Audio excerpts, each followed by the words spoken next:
just like little things like that, and then seeing the different tribes, you know, because there were different tribes in the area and their relationships with each other, and some tribes who were ostensibly allied with the coalition, some tribes who were ostensibly against it. But I found that it wasn't really too useful to generalize people based on their tribe, because sometimes they could, you never knew what kind of relationship they had with their tribe, and what kind of you know, who they were as a person. So I really tried to when I was over there to make as few assumptions as I could, and I found that I was more successful when I was working with the Afghan people by really treating them as humanly, as much like a human, with their own,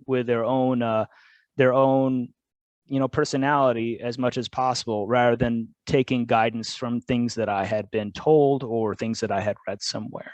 Like, you know, we had guidance where we were supposed to, you know, you never talk about religion, never talk about family, never talk about women, never talk about, you know, any kind of different sensitive subjects. And I found that ignoring that actually was kind of the best, because those are, on one hand, sensitive subjects are things that people get, you know, can get upset about, but it's also the things that people care the most about. And if you're willing to engage someone about things that they care about, that can create a much more powerful trust than a more sanitized conversation will be able to garner. So I remember when there was an incident where there were some Qurans that had been burned accidentally in this, when they were burning trash, and everyone was very upset about it, and I was told not to talk to them about it. Don't say anything about it. Don't mention it to them. And they asked me about it, and I said, you know what, I'm gonna tell them exactly what happened, and had a full conversation with them about it. And I think they appreciated that I wasn't going to treat them in any way other than a person who I cared about their opinion, and who I would give them the truth about. Of course, I understand that. I mean, you said there are different tribes in you know, that area where Pashtuns live. Yeah.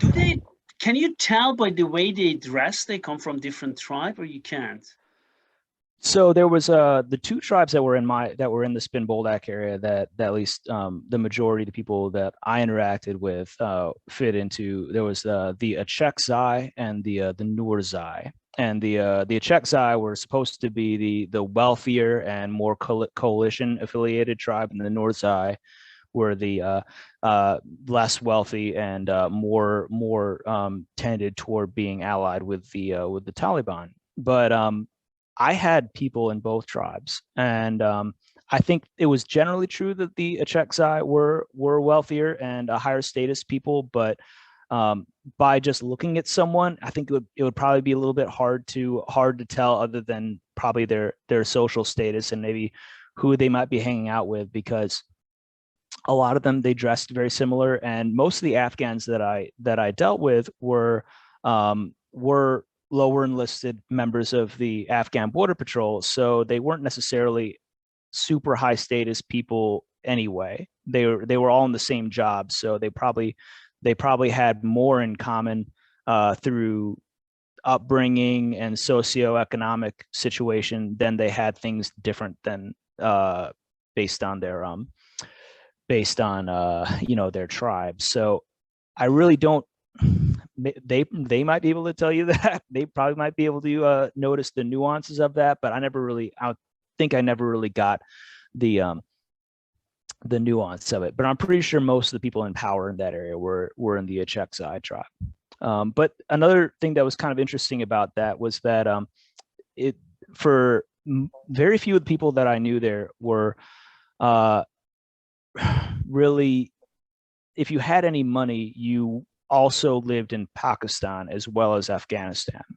You know, there was most people who had any kind of money in that area. They had they lived on both sides of the border, that was also kind of like their backup plan. If Afghanistan got too bad, they'd just go across the border back over to Pakistan and live there.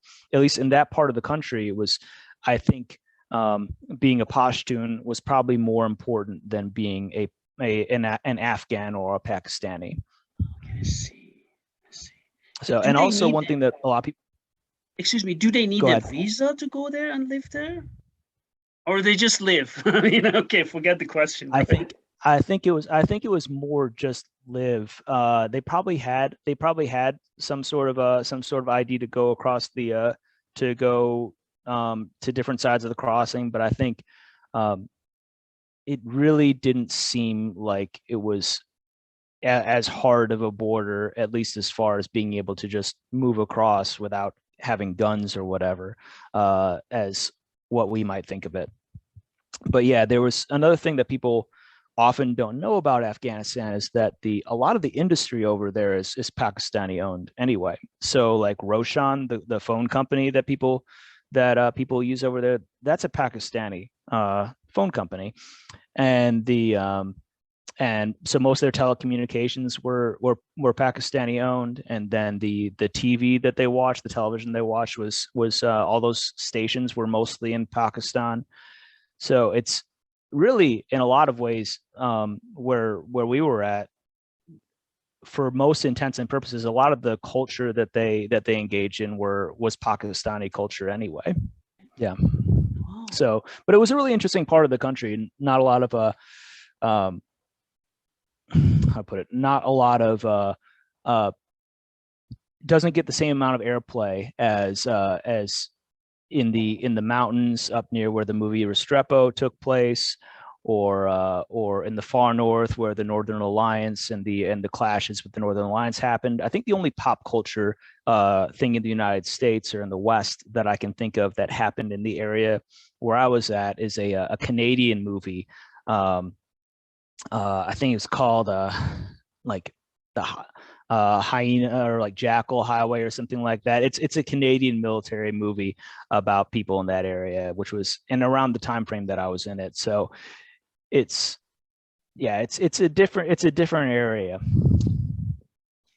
but a lot of drugs going across there too. You know, a lot of drugs. I remember we did an interdiction with a DEA task force where we found a compound with hashish powder, like refined hashish powder that was just waist high in like buildings with just hashish powder like waist high all the way up, and interdicting that and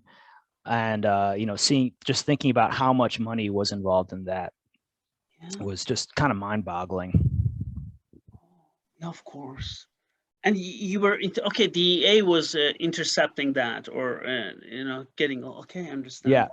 Yeah, and but then there were power dynamics that got involved in that too. You know, where people would obviously knew people who in the province, in the provincial leadership, knew that was going through, and then interdicting that would be upsetting one person and making another person happy. So there was all sorts of very kind of who would we be upsetting with any given thing, with any given mission that's happening. So complicated, makes the whole issue very, very extremely.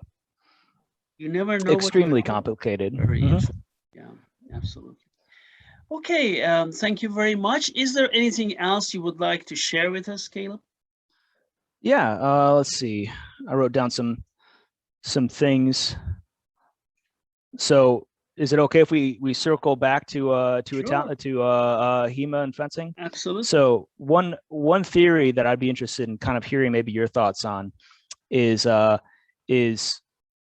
with Italian rapier. So you've gotten a chance to probably see a fair amount of Italian rapier, yes. Maybe during your visits. You know, I've trained with Devin Borman at the Academy Duello, and I know you've been hosted there. Yes. And one theory that I'm kind of rolling around is you see Italian rapier, which is at least in the period, it's very constraint based. It's based on controlling your opponent's weapon and then attacking from a point of control. And you see that juxtaposed with modern HEMA rapier, which is most of the time I would call speed based.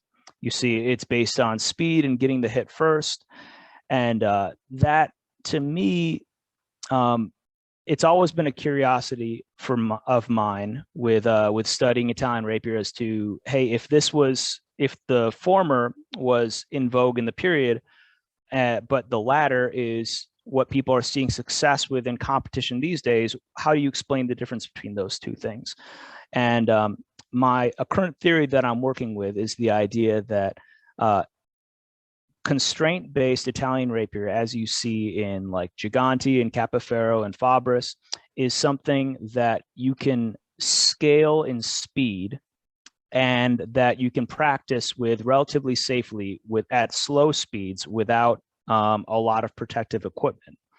And it's something, whereas with hitting someone first and doing that very athletic, almost modern sport fencing style of rapier, you can't practice that slowly. You can't get that skill with two sharp swords. If you have a sharp sword, if you have a rapier and I have a rapier, a real rapier, we can't practice hitting each other super fast without a very high risk of getting injured. But you and I could do that, could have our two sharp rapiers, and we could do practice gaining, finding and gaining the sword, and doing slow work and getting those skills at slow speed, and then being able to take the skills that we learn at that slow speed and scaling it up to something that we could turn into an effective skill set in a real fight. So one thing that I find that maybe you can give some perspective with other martial arts, or even any of the martial arts that you've seen, is that what we see in period is both something that was effective for them, but it's also related to the context of having less protective equipment and having different, can you train this? Can you build this skill set with just you have a sharp sword and I have a sharp sword, instead of you have this training gear for light speed and training gear for medium speed and training gear for fast speed. So I'm curious about your thoughts on that, on what maybe how you think about how martial arts in period were different than what you see these days being effective in competition, and how people explain the differences. I have a very, very, special view on that.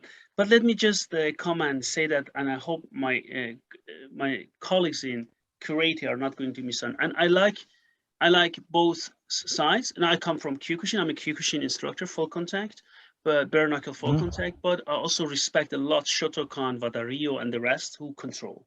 Both have their merits. But before Kyokushin and offshoots of Kyokushin came, right? I remember in Japan and the rest, people who control people who fight high-level Shotokan and Wada-ryu. These guys on international level are extremely good fighters. Many people don't understand that. They are good because they just go to a dojo. We are talking about high-level athletes, right? They are good. But yeah, one thing what I would like to say was this. Because they said karate is not boxing. We shouldn't use any protection. Back then, in the beginning, Shotokan was only done like that. And then in Japanese, there is a concept that one punch, one kill, right? That Oyama came and said, guys, one punch, one kill depends. If you don't talk about killing, and you are a karateka, you are a fighter, you're strong, and so you train, and you hit a guy who was never punched in the face his entire life. Of course, you hit him and he goes down. Maybe not he's knocked out, but he's shocked because he has never seen the force, right? But if you hit another black belt in the face, even you break his teeth or here, he's just going to get angry and hit you back, right? Yeah. You see, because he's trained as you are, And he said the famous sentence, now I translate from Japanese, he has trained as much as you have. He's as good as much as you are. He has a determination as much as you do. So don't think you're going to finish him with one punch. The fight will go on, and then you're going to get injured. The determination, as we see in Kyokushin, like Muay Thai, right? Or like today's MMA with grappling. So don't expect you're fighting against, he said it, high-level athletes, high-level fighters, right? But before this, Kyokushin came and changed the karate scene. So then he integrated things from Muay Thai. It was revolutionary. Later on, we saw this revolution also with Brazilian Jiu-Jitsu, with the rest of it from grappling side. So you see, these things came and changed the concept of martial arts, right? That in martial arts, as I say it all the time, there is no secret in martial arts. There is no blah, blah. We still have some people who think they can do, like subtle martial arts and things, and I don't, believe me, Caleb, I tell my people, train every martial arts, and you're going to laugh about that. Not laughing, because I also go and train Tai Chi, right? I train everything. I want to learn everything. But the thing is, back then, let's talk about empty-handed. You can train as much as you want, control punching, control kick, right? But if you don't hit hard, right? If you don't train that as well, right? Then you don't learn it. Now let's stick to karate. Karate is not UFC, real karate. You can eye jab. How much do we train eye jabbing? Add eye jabbing, Wing Chun. Wing Chun has a lot of eye jabbing. People laugh about that, but I'll just say, you reduce Wing Chun to something like boxing or Kyokushin, and then you say it doesn't work because you don't let them practice what they train for. You see, you reduce it to your own system. You don't let them do what they, no, you know what I want. So eye jabbing or many things which we have. Now we are talking about empty-handed, right? Of course you cannot do that. Safety is paramount, right? But you cannot, under the pretext of safety, don't do, in my humble opinion, anything, and don't do it under stress, don't do it under pressure, and just say, well, in real fight, like, I just put it this way. I have a question, you have a in meters, 2 meter big guy, Kyokushin black belt. He looks like a monster, world champion. He's also judo champion, both, right? And he comes, and he has muscles all over the place. 2 meters, he's heavyweight, super heavyweight, and he can kick everything, right? He can punch. It is a real thing. And then I have a guy who comes from conceptual martial arts, who is overweight, and then says, well, you are a good athlete, but I'm a street fighter. And I looked at him and I said, please do me a favor. And he said, what? My colleague here, he doesn't have very, he's a nice guy. Don't say stuff like that. And he said that. And I said, don't you see your limitations? And I said, what kind of limitations? I can eye jab him. Listen. And I said, well, he can eye jab you as well. He can do everything you do. But you know what? This guy is a world champion in a bare knuckle fighting. What do you think? And a super heavyweight. And you cannot even grapple him because he's judo champion as well. So if I were you, I wouldn't be saying stuff like that. You see, this is conceptual. You've also had some really good examples of high-level karate fighters who've been successful in mixed martial arts. You have Lyoto Machida. He's incredible, and you was Stephen Thompson. I think goes by Wonder Boy. Also incredible. People would have to dismiss them altogether in order to say, oh well, those martial arts don't work. Or like that Canadian guy, I forgot always his name. Oh God. But you know what? He's also. But okay. But the reason I'm saying these type of things is this. So testing, in my opinion, for pressure is always important. If we come, like we have, the tendency, we only train with sharps because it's important. We do it as well. I love it. So because it gives you sensitivity. But saying we only train this and I don't do pressure testing without, of course, not with sharps, but with safe equipment, I personally think both are important. Let's stick to Kenjutsu, Japanese Kenjutsu. Yeah. They also train with sharp sword, but it's not real sparring. They, you know what they do? They try to with katana. But then when they want to do sparring, they're protected, and then they fight, with wooden swords, right? And then they hit, right? Or they throw each other.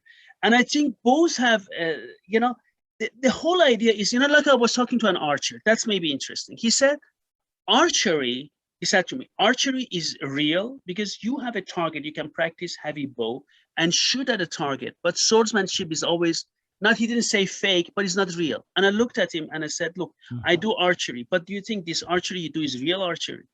And he said, why not? He said, no one shoots back at you. This is not real archery, man.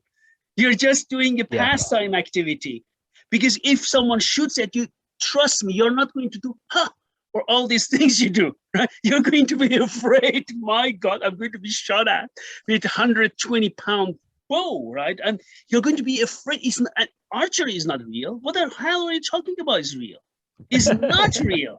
It's just a game, right? I told him. And I told him, and he said, okay, what is the alternative? And he said, at least get some like safety, not so heavy bow, and then try to hit each other, I don't know, with safe arrows or some of them. This is like a game, I know, but at least it gives you some ideas how to protect yourself, not to stand and, because this target shooting is not war archery. It's just part of it. Of course, I understand, it's part of it. So I think regarding these type of things, we need to practice and to know. Of course, we don't get real thing, but what I tell my students is the following. They come and do armored combat as you do, or they do different types, not like in Razmafzar. But I encourage all of them, without exception. My guys, either do karate kyokushin, and I say go and fight, at least spar, do BJJ, do wrestling, do MMA, one type of boxing, Muay Thai, one type of, you don't need to compete. If they do, I encourage them. If they don't, just train and compete, because I want them to get the pressure on them.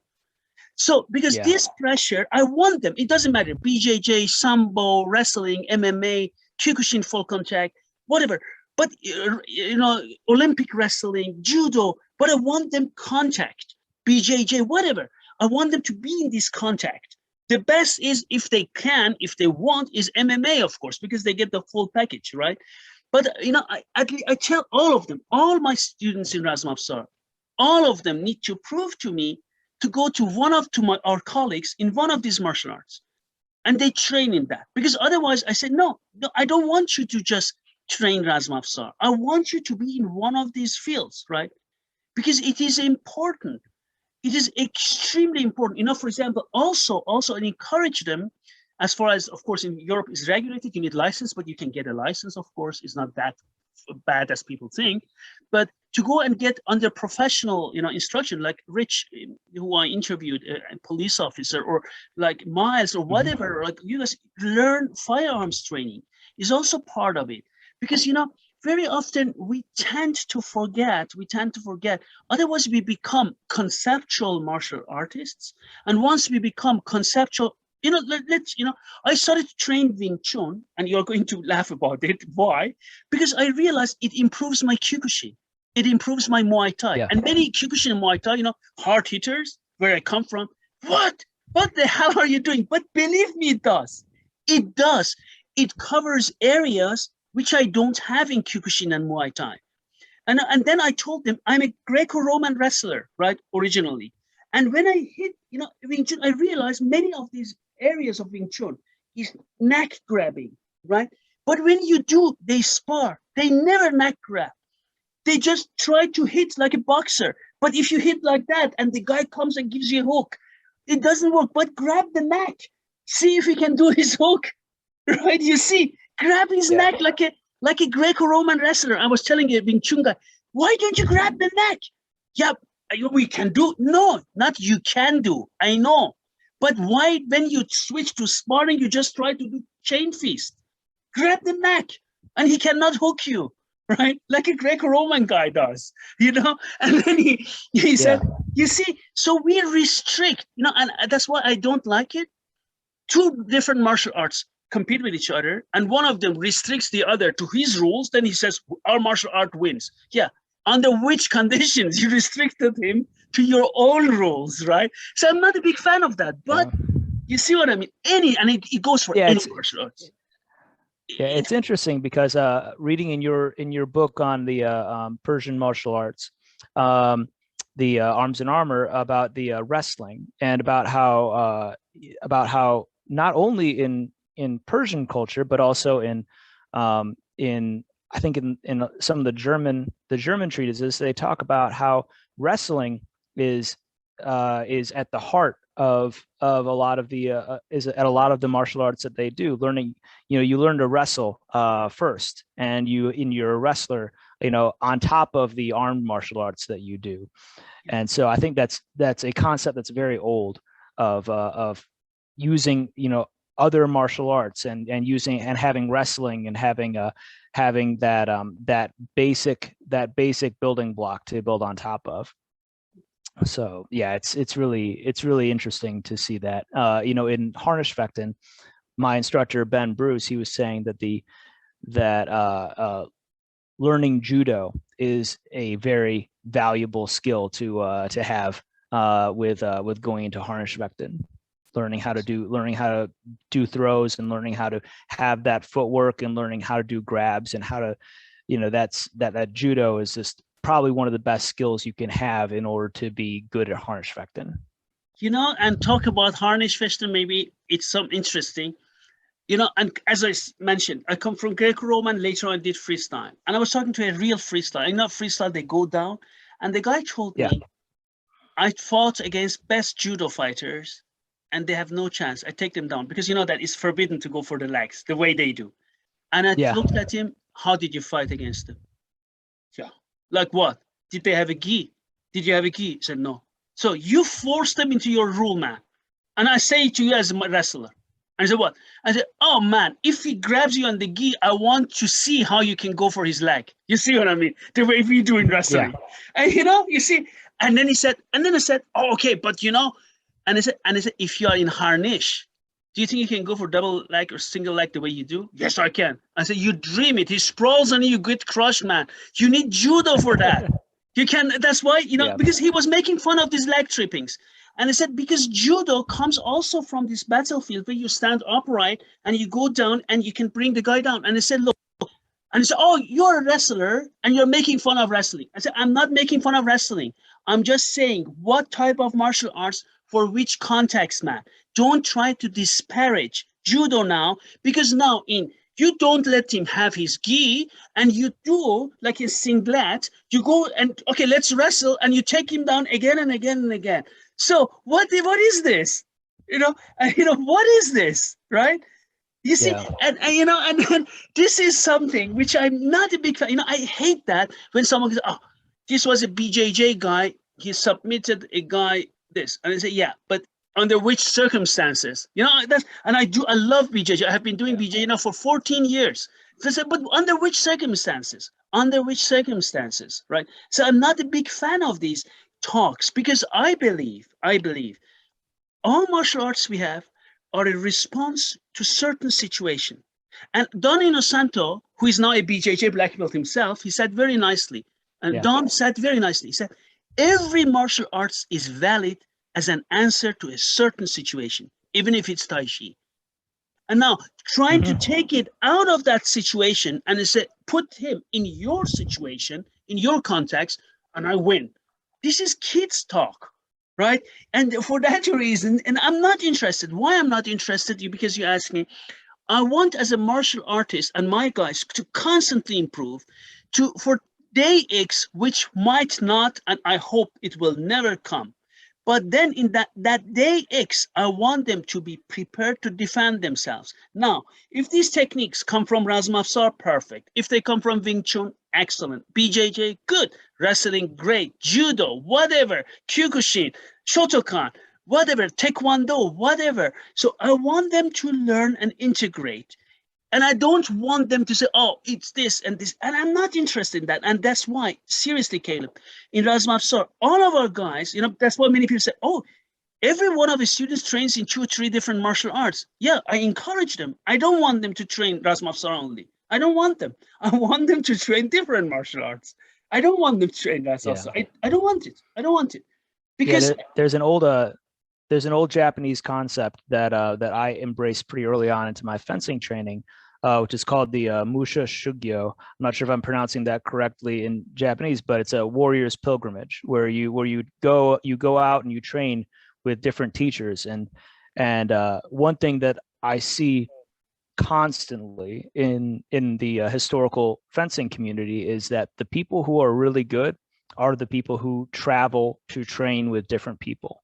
Is that you don't get a very high level of skill just by staying in one place and only training with one person under one style. You have to get out there and you have to train, get different perspectives and learn new things with different people. For me, I trained with Gary Chellick. He was a fantastic teacher, and I'm sure I could have improved my skill more by just staying with him in Long Beach. But I really started to learn so much more when I went and trained with Guy Windsor in the UK, and then training with Devin Borman in Canada, and then training with Robert Childs.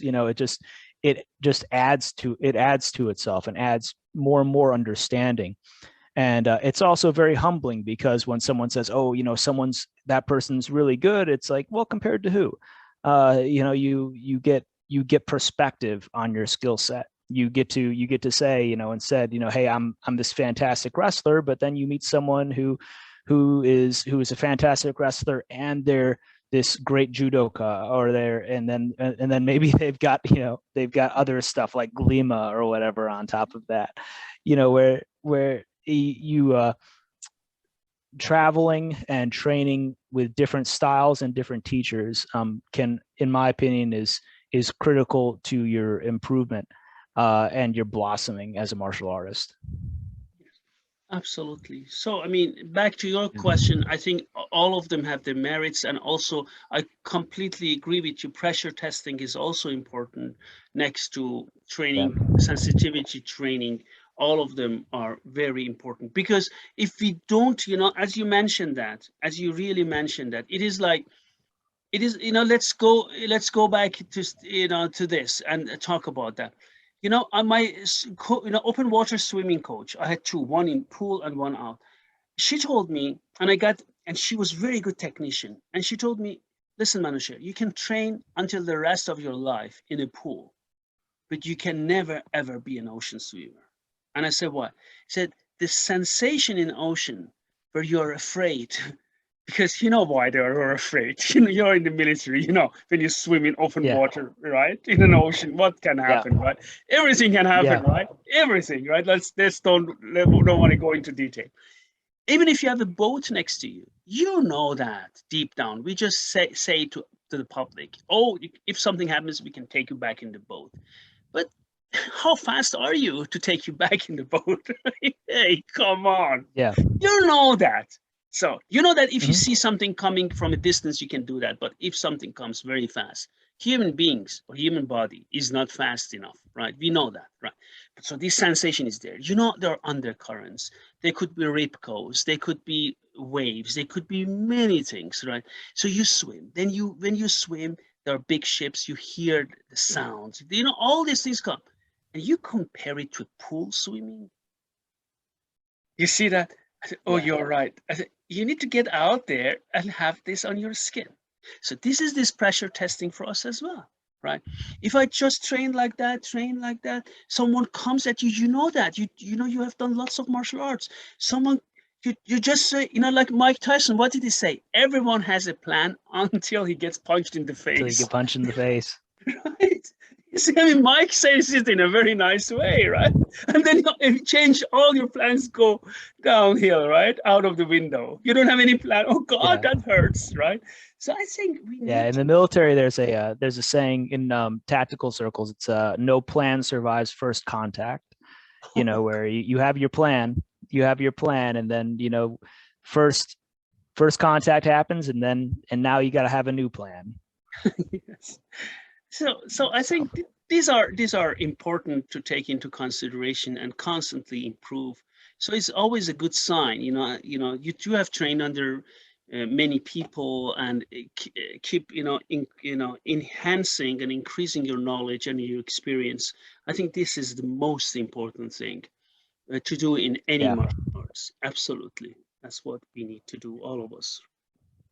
Yeah, I think part of the challenge with swordsmanship, and one thing that makes swordsmanship something of a different challenge a lot of the time than empty hand, is that it's really a one blow fight. You don't have the luxury of getting hit in the face once with a sword, to have that to get through that fight. I mean, some empty hand fights end in one blow, but most of them don't. So in swordsmanship, I think really part of the